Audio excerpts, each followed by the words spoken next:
Women empowerment के हवाले से जो मुझे बहुत अच्छा लगता है जब मेरे प्रोग्राम पे ख़वातीन आती हैं और अपने बिज़नेस को प्रमोट कर रही होती हैं, और हमें बहुत अच्छा लगता है उनको सपोर्ट करके किस तरह से वो मेहनत के साथ अपना काम आगे लेकर चल रही होती है। और बहुत सारी ख़वातीन के लिए वो मशाल राह होती हैं। किस तरह से हमें लगता है कि हम इनको देख कर हमें एक सीख मिलती है कि हमें भी कुछ करना चाहिए, हमें भी अपना बिज़नेस स्टार्ट करना चाहिए, स्टार्टअप बनाना चाहिए, चाहे 5,000 रुपये से स्टार्ट किया जाए।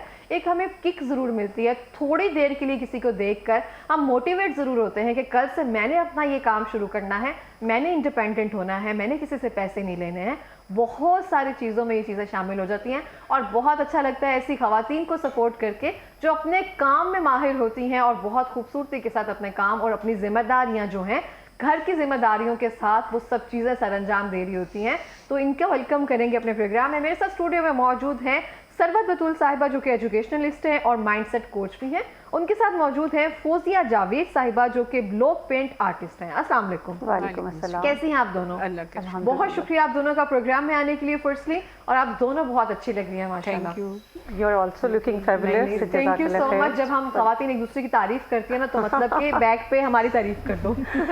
हालांकि ऐसा नहीं है, बहुत अच्छा लगता है जब आप किसी को बताते हैं कि आप खूबसूरत लग रहे हैं ना, तो उनका हौसला वैसे ही बढ़ जाता है। स्पेसिफिकली अगर ख़वातीन को हम बूस्ट करते हैं जब, तो बड़ा अच्छा लगता है मुझे ऐसे करते हुए।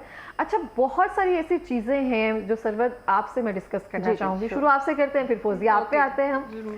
अच्छा सरवत, हम देखते हैं कि मैंने जब पढ़ाई की और मैंने एमफिल किया मैथ्स मीडिया में, उसके बाद जब मैं प्रैक्टिकल फील्ड में आई हूँ, और जाहिर बात है मेरी क्लास में 40 स्टूडेंट थे जिन्होंने मेरे साथ ही बीएससी पढ़ा, जिन्होंने मेरे साथ ही एमफिल भी किया, उधर भी 40 थे, उधर में भी ज़्यादा होंगे।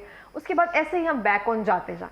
जितनी पढ़ाई हमने पढ़ी है, जितना बर्डन हमने लिया, जितना सिलेबस हमें दिया गया है, उसमें से तकरीबन कोई 10% जो है ना हमारी प्रैक्टिकल लाइफ में काम आया होगा। बाकी सिर्फ मुझे लगता है वो बोझ था जो हमारे कंधों पर लादा गया था, और वो चीज़ें आज तक चल रही हैं। बच्चा ग्रेजुएट करके अगर बाहर निकल रहा है, प्रैक्टिकल फील्ड में आकर उसको धक्के खाने पड़े हैं, क्योंकि हम उसको रियल लाइफ में, जैसे हम अपने करिकुलम में वो चीज़ें नहीं सिखा रहे हैं उनको जो प्रैक्टिकल लाइफ में उनके काम आएंगी। आप इस बारे में क्या कहेंगी एज एन एजुकेशनिस्ट? मैं बिल्कुल आपकी बात से एग्री करती हूँ, ऐसा ही है। अच्छा, वो इररेलेवेंट चीज़ें पढ़ाई जा रही होती हैं जो कि उसके किसी काम नहीं आती, और उसको यही लगता है। अब बड़ी अच्छी मुझे बात लगी एक एजुकेशनिस्ट की ही, कि अभी आजकल ये मैन्युफैक्चरिंग यूनिट्स हैं, you can call these universities, colleges, schools as well, कि जी एक मैन्युफैक्चरिंग यूनिट है जहाँ पे एक प्रोडक्ट ऐसा आ रहा है जिसकी मार्केट में आगे चल के बहुत सारे मसाइल हैं, मीन्स के उसकी मैन्युफैक्चरिंग में ही मसाइल हैं। तो उसकी, जैसे आपने कहा कि आपने पढ़ा, ऐसा मतलब हुआ। और अगर मैं अपनी भी बात करूं, और सबसे यहाँ से भी पहले ये होता है कि हमें सब्जेक्ट्स कौन से चूज़ करने हैं। इकरा, यहाँ पर भी कोई गाइडेंस नहीं है। मीन्स के आप जर्नलिस्ट बनी, आया आपका पैशन था, या आपको कुछ कैसे आ गई, मैं इंसिडेंट हो गया, हादसा हुआ मेरे साथ। होता क्या है, ज़्यादातर ये होता है जी मेरिट।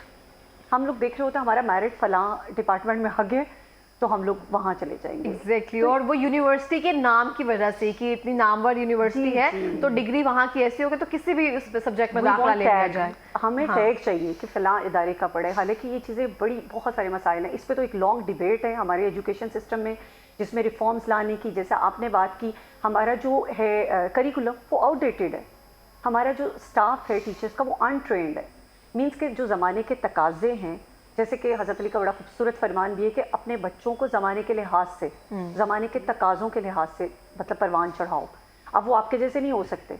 हम क्या कर रहे हैं, जो हमने पढ़ा या वही चीज़ें हैं, या जैसे आपने बात की कि आगे चल के उसके लिए ये चीज़ें कितनी यूज़फुल हैं उस फील्ड के लिए, ये बड़ा मैटर करता है। और अगर आप नहीं उसको वो डायरेक्शन दे रहे, तो आई थिंक कि आप फेल है, नाकाम है आप उसमें। सही है। अच्छा, इसको हम लिंक करते हैं आप बिजनेस के साथ ना। अब हम आते हैं फौजिया की तरफ। अच्छा फौजिया, आप मुझे पहले आप बताएंगी कि आपने कब से ये चीज़ स्टार्ट की, क्योंकि फौजिया जो है ब्लॉक पेंट का काम करती हैं, और ये वो काम है जो अब नापैद होता जा रहा है, और अगर आपको मिलता भी है तो सोने के भाव में मिलता है, और वो भी ओरिजिनल नहीं मिलता।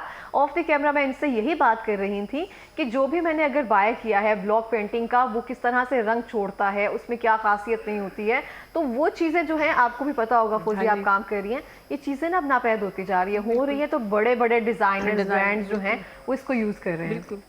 मैंने शादी से पहले 30 ईयर पहले, अच्छा माशाल्लाह। हाँ जी, शादी से पहले सीखा था, फिर उसके बाद बच्चे माशाल्लाह सारे स्कूल गोइंग, यूनिवर्सिटी गोइंग हो गए। उसके बाद फिर मैंने, हमारे पास ही एक वोकेशनल स्कूल खुला, मैंने अपने हस्बैंड से कहा तो उन्होंने कहा कि ठीक। दौलत है ना वो हमने साइड पे कर दिया हुआ है, अब सिर्फ एक वो अर्निंग मशीन है वो ही हम लेकर चल रहे यहाँ हैं। पे ऐड करूंगी कि इल्म एक अमानत भी है आपके पास, कि आपने उसको अमानत समझ के बिल्कुल उसको उस तरह से करना है। लेकिन बस बदकिस्मती से समझें कि कमर्शलाइज हो चुका है टोटली। मैं अभी कहूँ हमारा एजुकेशन सिस्टम जो है वो इस टाइम बिजनेस बन चुका है। बिल्कुल इस तरह से है। तो ये बहुत मुझे लगता है अलमिया है। हम मेरे पास आप देखेंगी सरबत असातिज़ा आते हैं कि हमारे मुल्क में ना उनको उनके प्रॉपर हकूक़ नहीं दिए जाते हैं और वो आए दिन एहतजाज कर रहे होते हैं। जैसे हम देखते हैं ना, अभी जैसे फौजिया जी ने कहा कि मेरी उस्ताद थी वो, हम अब कितनी कदरों कीमत होती है ना उस्ताद की हमारी ज़िंदगियों में, हमें पता नहीं क्या क्या सिखाते हैं वो। और उसके बाद मैं अपने असातिज़ा को अभी भी याद रखती हूँ, मेरे पास आते हैं, मैं फ़ोन करती हूँ, आप याद रखती होंगी, 30 इयर्स बैक वो याद रख रही हैं, तो फिर इससे बड़ी क्या बात है ना। लेकिन हमने असातिज़ा को असातिज़ा नहीं रहने दिया, यूनिवर्सिटीज़ को पढ़ने की जगह, इल्म हासिल करने की जगह नहीं रहने दिया।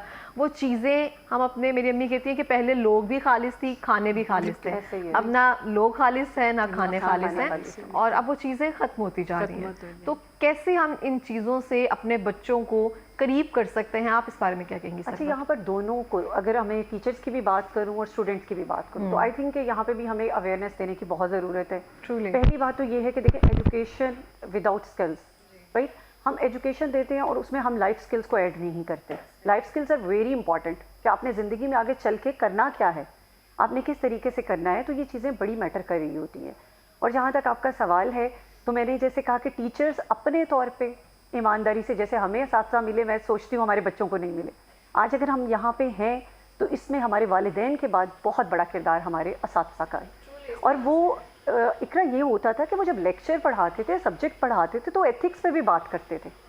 वो ये नहीं कि नॉलेज एक्स्ट्रा भी देते थे, जस्ट ये नहीं कि रेलिवेंट कि मुझे एक लेक्चर प्रिपेयर करना है, उसके अलावा दुनिया में क्या हो रहा है, ज़माने में, माशरे में क्या हो रहा है, कैसे सर्वाइव करना है, ज़िंदगियों में कैसे चलना है, वो सब चीज़ें बताई जाती थी। अब बच्चों को अगर हम देखें तो बच्चों को वो असातिज़ा भी नहीं मिल रहे। अब मैं यहाँ पे सिर्फ जनरेशन को नहीं कहूँगी कि उनका कसूर है, यहाँ पे वो असातिज़ा भी मुयस्सर नहीं है।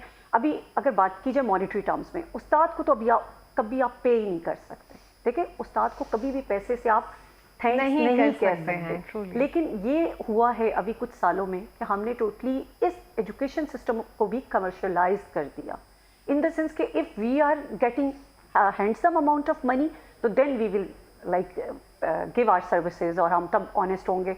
ये नहीं होना चाहिए, मेरा ख्याल है। यहाँ पे असातिज़ा को भी सोचने की बात है और बच्चों को भी।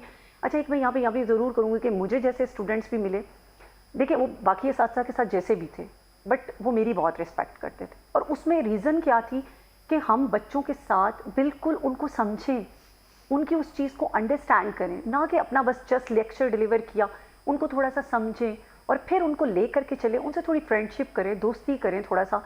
तो मेरा ख्याल है कि ये सारी चीज़ें जो है ना, ये बिल्कुल हो सकती हैं। बिल्कुल ऐसा ही है। अच्छा फौजिया जी, मैं आपसे पूछना चाहूँगी, आपने अपना कारोबार एक तरह से आप इसको चला रही हैं, आगे लेकर चल रही हैं, बहुत से सारे लोग जो है इसको अप्रिशिएट भी करते हैं। ज़ाहिरी बात है, जिसको काम की, पहनने ओढ़ने की पहचान है ना, वो आपके काम की तारीफ भी करता है, और आप जिस तरह से बाहिम्मत होकर कर रही हैं ना, तो लोग भी आपको सराहते हैं। अब चैलेंजेस क्या आते हैं, ये तो आप ही बेहतर बता सकती हैं। चैलेंजेस ये है कि मैं ऑनलाइन करती हूँ। ओके। बस एक दो दफ़ा मेरे साथ ये हुआ है कि कपड़े बनवा लिए, जिस वक्त मैंने डिलीवरी करनी उसी वक्त मुझे फ़ोन कॉल करके कह रही हैं कि जी डिलीवरी कैंसिल कर दें। अब मैंने जो इतनी मेहनत की वो मेरी रायगा गई। तो अब मेरा मेन मकसद यहाँ पे आने का ये है कि लोगों को अवेयर करें कि कम से कम जब बंदा मेहनत करके एक चीज़ बना के आपको प्रोडक्ट दे रहा है, तो कम से कम उसकी मेहनत का कदर करनी चाहिए। लेकिन एक दो दफ़ा मेरे साथ ऐसा हुआ, लेकिन अब मैंने ये एडवांस पेमेंट लिया करें और सीख जाते हैं। वही ना, मैं वो कहते हैं ना कि ठोकर खा के बंदा सीखता है, मैं सीख गई हूँ, काफ़ी कुछ सीखा मैंने। अच्छा, सही। आप एडवांस पेमेंट्स वगैरह लेती हैं? अब बिल्कुल, मैं पहले कहती हूँ आधी पेमेंट बाद पहले करें और बाकी क्या उसका नाम है, जब आपके पास आ जाए चीज़ फिर दें।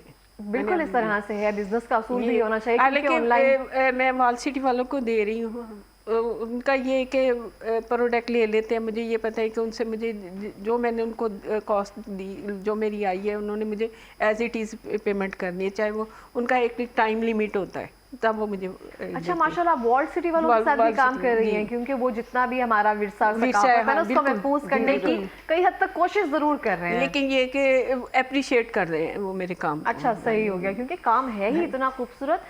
मैं बहुत सारे लोगों को देखती हूँ, या जितने भी ब्रांड्स वगैरह हैं ना, ब्लॉक पेंटिंग वगैरह के कपड़े जो है ना, बड़े महंगे उसको सेल किए जा रहे हैं। और बहुत सारे ब्रांड्स इस तरह से, आप लोग भी जानते होंगे, वो जाते हैं दूर दराज इलाकों में, जहाँ पे बिल्कुल भी थोड़ी सी दिहाड़ी जिसे कह सकते हैं ना, हाँ, लो कॉस्ट वेजेस ढूंढते हैं, वहाँ पे वर्कर्स से जाकर काम करवाते हैं, यहाँ पे लाकर ब्रांड्स का वो इतने बड़े अमाउंट। मैं एक ब्रांड का नाम तो नहीं लूँगी, उन्होंने मेरे से कांटेक्ट किया, लेकिन ये है कि मुझे जो कॉस्ट दे रहे थे बहुत कम दे रहे थे। कितने परसेंट दे रहे थे? 1% दे रहे थे वो लोग। 1%? 1% मैं यहाँ पे ब्रांड का नाम नहीं लूँगी, लेकिन ये है कि सारा वो देख कर गए, मेरा सेटअप वगैरह सब चीज़ें देख के गए, अप्रिशिएट भी बहुत किया जी। आप इस तरह, मैंने कहा सॉरी, सारी मेहनत मैं करूं और जो फ़ायदा है वो आप लोग लेंगे। मैंने उनके साथ ही मैंने, ये तो किसी की इंसल्ट होती है ना, किसी की मेहनत की इंसल्ट होती है। पैसे तो चलो बाद में आते हैं, आप किसी खातून को देखकर उसको कुछ तो ऐसा कहे ना जो उसके जुमले, उसकी जो भी है उसकी पूरा एक होता है कि बंदा किसी को ना वो एनर्जी देता है, लेकिन वो एनर्जी भी नहीं दे रहे, मेरी एनर्जी ज़ाया कर रहे थे। ट्रूली ऐसा ही है, लेकिन ऐसे लोगों के साथ काम भी नहीं करना चाहिए, ऐसे लोगों के साथ रहना भी नहीं चाहिए जो आपकी एनर्जी भी वेस्ट करें, आपके काम की कदर कीमत ना जाने। बिल्कुल भी ऐसे। बहुत अच्छा किया आपने मना करके। नहीं, वाल सिटी वालों को मैं थैंक्स करती हूँ आपके तवज्जो से कि मेरे काम को वो उन्होंने बहुत सराहा है। सही है, बहुत अच्छी बात है। ये एक बहुत अच्छी बात होती है सरबत। आप देखिए, हम जो भी कोई लेडी है, हम अपनी बच्चियों को, अगर हम एजुकेशन पे बात कर रहे हैं ना, तो हम अपने बच्चियों को वो तालीम एक तरह से दें कि आपने सेल्फ इंडिपेंडेंट कैसे होना है। बिल्कुल। उनका हुनर 30 साल पहले सीखा हुआ आज उनके घर वो एक तरह से वजह बन रहे, वजह रोजगार जिसे कह सकती हैं, वो इंडिपेंडेंट है, सेल्फ इंडिपेंडेंट है, और वो काम कर रही है जो आजकल ट्रेंडिंग पे है। तो आपको लगता है कि हमें ज्यादा एजुकेशन पे तो फोकस कर रहे हैं, वो तो एक जिसे कह सकते हैं नेसेसरी है, वो हमने दिलवानी है। स्किल्स भी बच्चों को दिलवानी चाहिए। बिल्कुल, बहुत अहम है स्किल्स। मैं अगर कहूँ अभी जो दौर जा रहा है, टोटली आप देखिए स्किल्ड पर्सन का, राइट। अगर आप कहें कि एजुकेशन में से हम स्किल को एक साइड पे रखते हैं, तो आई थिंक कि वो किसी हद तक यूजलेस हो जाती है। और स्किल्ड, जैसे अभी माशाल्लाह से मैं एक बिल्कुल बात कहूँगी, she is a role model. Exactly, मतलब इस एज में माशाल्लाह से वो इतनी काम कर रही है, मेहनत कर रही है, मतलब कि बच्चों की यूनिवर्सिटी गोइंग है और उसके साथ वो मेहनत करके अपना कुछ ना कुछ कर रही है। तो मेरा ख्याल है vocational institutions, right, training institute पहले बहुत होता था, 3 महीने की छुट्टियों में बच्चों को भेज दिया सिलाई सीखने। मैंने खुद गई थी सीखने के लिए। बिल्कुल ऐसे।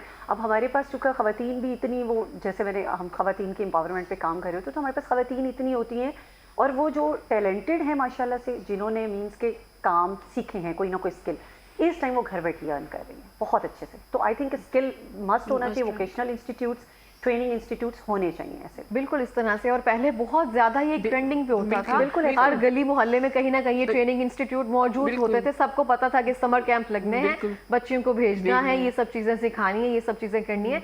लेकिन हमने क्या किया है, काम को ना छोटा बड़ा कर दिया हुआ है। हमने सिलाई नहीं सीखनी, कढ़ाई नहीं सीखनी, ये सब नहीं सीखना। ये तो सिर्फ स्किल्स है ना जो आपने सीखनी है, वो किसी भी टाइम आपके काम आ सकती हैं, और ये बहुत जरूरी होता है। इस तरह से ही है। तो फौजिया जी, आपने ये जो आप ट्रेड करती हैं, इतना खूबसूरत काम करती हैं, आगे आपने अपनी बच्चियों को सिखाया? नहीं, मेरी बच्ची एक मेडिकल में है, एक की मैंने शादी कर दी, उन्होंने डबल मास्टर किया हुआ है। अच्छा। और बेटा आईटी में है। तो लेकिन ये है कि मैं अपना इंस्टीट्यूट बना रही हूँ इंशाल्लाह ताला। मैं जो बच्ची है ना न्यू कमिंग, जो उनको सिखाऊंगी इंशाल्लाह। बिल्कुल इस तरह से, क्योंकि ये ना कि अमानत है, वो आगे ट्रांसफर ये है कि ये एक नापायद हो गया हुआ काम। मैं चाहती हूँ कि इसको आगे बढ़ाऊँ मैं ये काम को। बिल्कुल इस तरह से। मुझे ज़्यादा खुशी इस बात की हुई क्योंकि रिसेंटली क्योंकि पता ना कपड़ों का ज़रा मसला होता है, चेक करते रहते हैं। तो मैंने ब्लॉक पेंटिंग पे बहुत सर्च की और मैंने देखा कि जैसे आपने कहा ना चंद इस तरह से ब्रांड्स, मैंने भी इसको कोई मसला नहीं, तो मैंने भी चंद ब्रांड्स को चेक किया कि मुझे पता चल जाए कि कौन इस पर काम कर रहा है, कौन नहीं। इतनी हैवी अमाउंट्स ले रहे हैं ना वो, और मुझे डिफरेंस भी नहीं पता कि ये ब्लॉक है कि स्क्रीन है। ये एक बहुत मेजर बात है। मेजोरिटी जो मैंने देखे हैं ना ब्रांड, वो स्क्रीन पेंटिंग को ब्लॉक पेंटिंग कह के बेच, क्योंकि किसी को पता ही नहीं है। पता ही नहीं ना। इकरा मैंने शॉल पे मैंने नहीं कहा कि ब्लॉक पेंटिंग, ये screen paint. Oh my god, ये भी इनकी स्क्रीन पेंटिंग है? ये नहीं, इनकी नहीं है, but she told me the difference. She recognised exactly कि ये है स्क्रीन, मतलब उसमें थोड़ी सी एम्ब्रॉयडरी का टच दे दिया और स्क्रीन है, और ये एक ब्लॉक पेंटिंग है। इस पे पता है क्या लोग अब जो कर रहे हैं ना वो इसमें चीज़ें ऐड कर रहे हैं, कोई गोटा लगा रहा है, कोई कुछ कर रहा है। मैं ये चीज़ें नहीं करना कैश चाहती। कर रहे हैं उसके अंदर, उसको लेकिन मैं ये चीज़ मैं कहती हूँ जो एक रीजनल चीज़ है ना खूबसूरती है, वो कायम वो रहे। खूबसूरती उसकी कायम रहे। एडिशन कर लेंगे लेकिन वो चीज़ जो है ना वो फिर दब जाएगी। वो इसलिए मैं एडिशन किसी चीज़ का नहीं कर रही, हालांकि मुझे सब कहते हैं, लेकिन नहीं, मैं कहती हूँ जो मेरे चीज़ है ना ओरिजिनल वो सामने आनी इसके ऊपर ग्लिटर ऐड कर देते हैं, हाँ, समथिंग कुछ बिल्कुल, ऐसे वो करके वो बड़ा अच्छा कर रहे हैं। बिल्कुल ऐसा ही है। अच्छा, हमारे पास लास्ट 2 मिनट है, कोई पैगाम देना चाहेंगी सर? जी जी बिल्कुल, पैगाम ये देना चाहूँगी कि अगर आपके पास चॉइस है कि बेटी को पढ़ाएं बेटे को पढ़ाएं, तो ज़्यादातर हमारा मुआशरा बेटे की तालीम पे जोर देता है। तो मैं ये कहूँगी कि बेटी को पढ़ाएं, क्योंकि बेटी की जो तालीम तरबियत है वो पूरे ख़ानदान की है। तो ये ज़रूर थोड़ा सा जो हम डिस्क्रिमिनेशन कर जाते हैं और थोड़ा सा हमारे इस पे बहुत लॉन्ग डिबेट है, इंशाल्लाह some other session we will have जब दैट। किसी औरत को कहते हैं ना कि एक औरत को पढ़ा दिया जाए ना, आप मतलब कि पूरी नस्ल को जो पढ़ा देते हैं। बिल्कुल ऐसे है, बिल्कुल ऐसे है। जी फौजिया जी, आप क्या पैगाम देना मैं चाहेंगे? ये पैगाम देना चाहूँगी कि स्किल्स जो फारिग हैं, घर में बैठी है, एजुकेटेड हैं मदर्स, कोई काम नहीं है, स्किल सीखें और अपने घर को अपने आप को प्रमोट करें। मैं तो ये कहूँगी बिल्कुल इस तरह से है, और बहुत ज़रूरी है ये सब चीज़ें करना, क्योंकि अगर आपको सेल्फ इंडिपेंडेंट रहेंगे तो आपको किसी का डर नहीं रहेगा। आपको नहीं होगा कि कोई आपके पैसे बंद कर देगा, या इन सब चीज़ों में सर्वाइवल मुश्किल हो जाता है ना पैसे के बगैर। हम कुछ भी कहें ना कि रिश्ते हैं ऐसे, पैसे के बगैर survival not possible at all. बहुत शुक्रिया आप दोनों का प्रोग्राम में आने के लिए, बहुत अच्छा लगा आप दोनों से मिलकर। बहुत सारी दुआएं और बेस्ट विशेस आप दोनों के लिए। Thank you so much for coming in the programme. और इसी के साथ मैं भी ये कहना चाहूँगी